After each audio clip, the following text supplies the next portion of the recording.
नमस्कार प्रिय मित्रों, मैं नीलेश महाराज जय वेंकटेश जी सावित्री ज्योतिष श्रृंखला को आगे बढ़ाते हुए मेरे प्यारे मित्रों, आज हम बात करेंगे नपुंसक योग के विषय में। कुंडली में कब ऐसा योग बन जाता है कि ग्रह या व्यक्ति के ऊपर प्रभाव डालता है और व्यक्ति के जीवन में नपुंसकता योग बन जाता है। नपुंसक योग का अर्थ क्या है? जैसे विवाह हो जाता है और संतान का योग प्राप्त न होना, या पति पत्नी में रिलेशनशिप में प्रॉब्लम समस्या बढ़ जाना, या नपुंसक योग की वजह से विवाह टूट जाना, इसे बोलते हैं नपुंसक योग। प्रेम तो देखिए, आज का जो विषय गूढ़ रहस्य है। हर माता पिता विवाह करते हैं, लेकिन उसके पहले कुंडली मैचिंग मिलाप करना बहुत ही अनिवार्य होता है, जिससे कि ये मालूम पड़ता है कि कुंडली में कौन सा ग्रह ऐसा योग बना दे रहा है, नपुंसक योग बना दे रहा है, संतान का योग प्राप्त नहीं होगा, आगे चल के पति पत्नी रिलेशनशिप में समस्या बढ़ जाएगा, या आगे चल के वैवाहिक जीवन जो है नष्ट हो जाएगा और टूट जाएगा विवाह। आज हम इस वीडियो में संपूर्ण जानकारी बताने चल रहे हैं कि कौन सा ग्रह ऐसा है कि आपके कुंडली में किस स्थिति में बैठा हो, कहाँ बैठा हो, जब ये नपुंसक योग बना देता है। फिर तो देखिए, सूर्य ग्रह और आपके बुध ग्रह और शनि ग्रह और शुक्र ग्रह, इनका विचार करना बहुत ही अनिवार्य होता है आपकी कुंडली में। इनके आधार पर मालूम पड़ता है कि सामने वाला व्यक्ति के ग्रह नपुंसक योग बना रहे हैं कि नहीं बना रहे। देखिए, बुध ग्रह को जो बताया गया है, इन्हें बालक बताया गया है, छोटा सा बालक बताया गया है, और शनि ग्रह को वृद्ध बताया गया है, यानी बूढ़ा बताया गया है। और जो शुक्र ग्रह हैं, इन्हें सेक्सुअल बताया गया है, अंडाकार, लग्जरियस, सुख और संतान का जो योग बताया गया है, ये शुक्र ग्रह बताया गया है।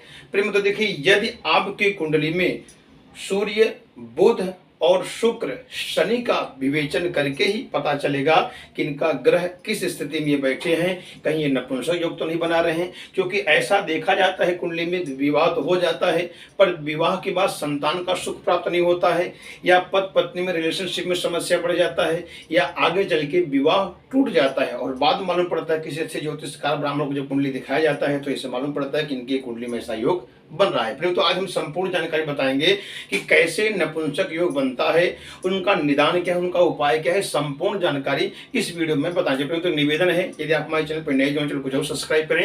यदि मेरा वीडियो आपको अच्छा लगे तो आप अवश्य लाइक करें। आगे बढ़ते हैं। प्रेम तो आज का जो मुख्य विषय है, नपुंसक योग कुंडली में कब बनता है और कैसे इसका विचार किया जाता है। प्रेम तो क्या, मैं एक लग्न चार्ट बनाया हूँ, यहाँ कोई भी अंक नहीं लिखा हूँ।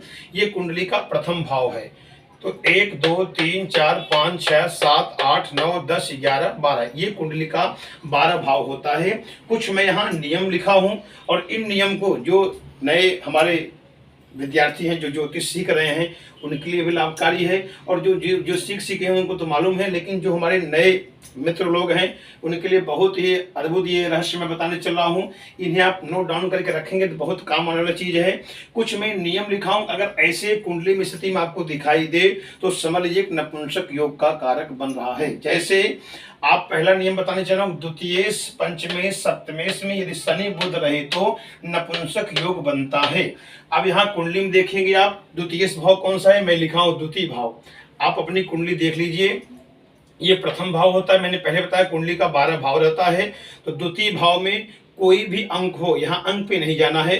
द्वितीय भाव में यदि शनि बुध बैठे हों, या पंचम भाव में शनि बुध बैठे हों, या सप्तम भाव में शनि बुध बैठे हों, तो द्वितीयेश, पंचमेश और सप्तमेश में यदि शनि बुध बैठे हों, कुंडली देखें तो समझ लीजिए नपुंसक योग बन जा रहा है। संतान में बाधा हो जाएगा, या विवाह होने के बाद रिलेशनशिप में समस्या बढ़ जाएगा, या तो वैवाहिक जीवन नष्ट हो सकता है, या तो विवाह टूट भी सकता है।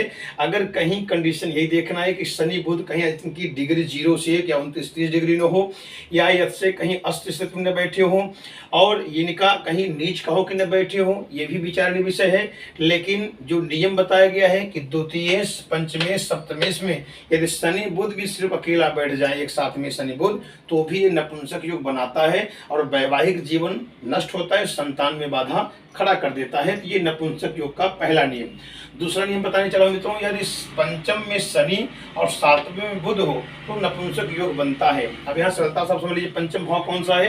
पंचम भाव ये है, यहाँ देखेंगे 1 2 3 4 5, पंचम भाव में शनि बैठा हो कुंडली में, और सप्तम भाव में बुध, क्योंकि ये पत्नी का स्थान है, भागीदारी का, साझेदारी का है।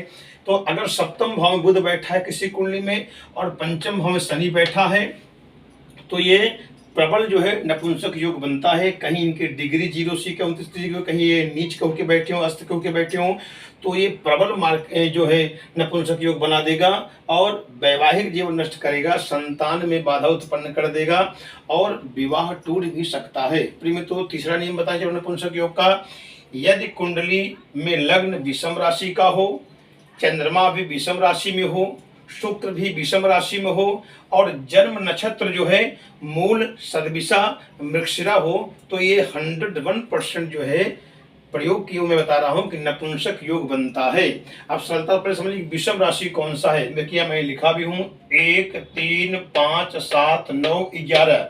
सरलता समझ लीजिए, मान लीजिए प्रथम भाव में या मेष लग्न हो या मिथुन लग्न हो या सिंह लग्न हो या तुला लग्न हो या धनु लग्न हो या कुंभ लग्न हो, ये विषम लग्न हो गया।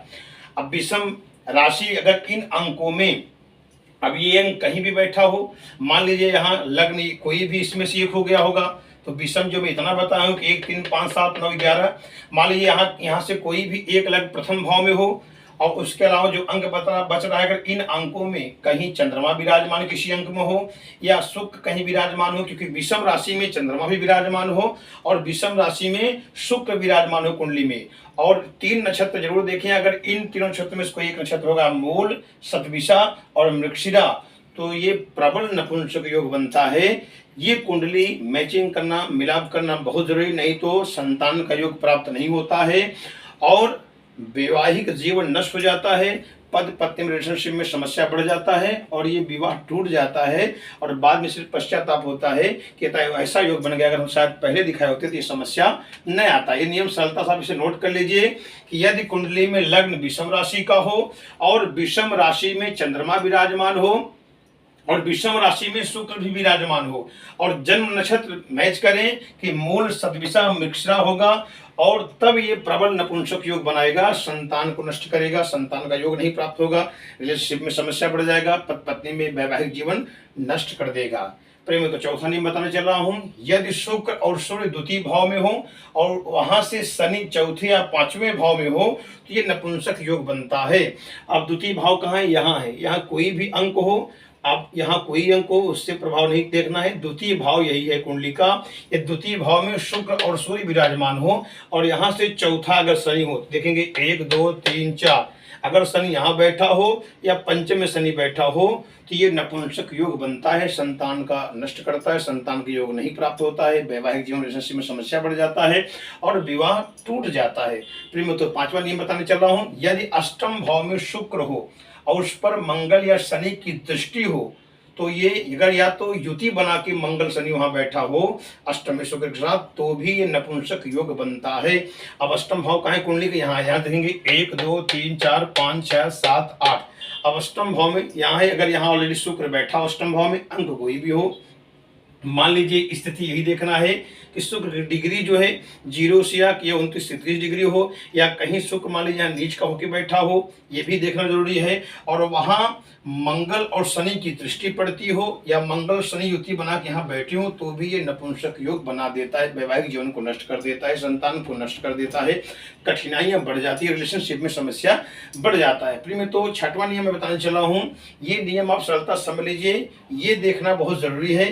यदि कुंडली में बुध और शनि कहीं भी बैठे हों, यदि कुंडली में बुध शनि कहीं भी बैठे हों और मान लीजिए शुक्र कहीं अस्त होकर के बैठे हों साथ में, ये आप नोट कर लीजिए कि कुंडली में बुध और शनि कहीं भी हो, 12 भाव है कुंडली में, कहीं भी हो और शुक्र अस्त होकर के साथ में हो, ये समझना है कि शनि और बुध के साथ शुक्र भी हो लेकिन शुक्र कहीं अस्त होकर के बैठे होंगे तो ये अवश्य नपुंसक योग बनता है, ये अवश्य नपुंसक योग बनता है। मान लीजिए सूर्य भी साथ में आ गए तो ये प्रबल नपुंसक योग बन जाता है। ऐसा विवाह भूल करके भी ना करें, अगर करेंगे तो संतान का योग प्राप्त नहीं होगा और वैवाहिक जीवन नष्ट हो जाएगा, पति पत्नी में रिलेशनशिप में समस्या आ जाएगा। तो ये सरलता समझ लीजिए कि 12 भाव की कुंडली है, 12 भाव में कहीं भी शनि बुध एक साथ होके बैठे हों, अगर वहां शुक्र अस्त का होके बैठा हो और कहीं अगर सूर्य भी बैठा हो